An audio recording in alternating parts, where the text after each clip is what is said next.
Brain drain is one of the most burning issues in the fleet industry today.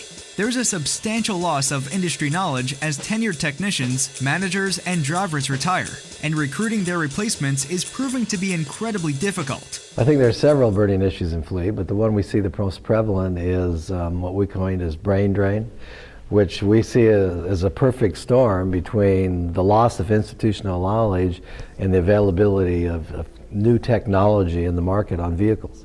You see the market coming together with a lot of automation, a lot of autonomy, things like that, without the people that can work on that kind of stuff. And so the recruitment of good technicians, good managers to supervise technicians is just not there.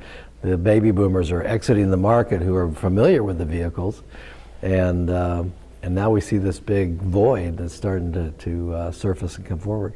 The way it gets reflected is you see a lot of more increased downtime, for example. You see a lot of inability to hire qualified technicians. There's just not a big labor force, getting into the trades right now. There are a number of things that, people, educated people more than I, are trying to do to address that void, but we still haven't made a whole lot of headway at this time. Things like, I see some companies going back to apprenticeship programs. That was something that was sort of abandoned.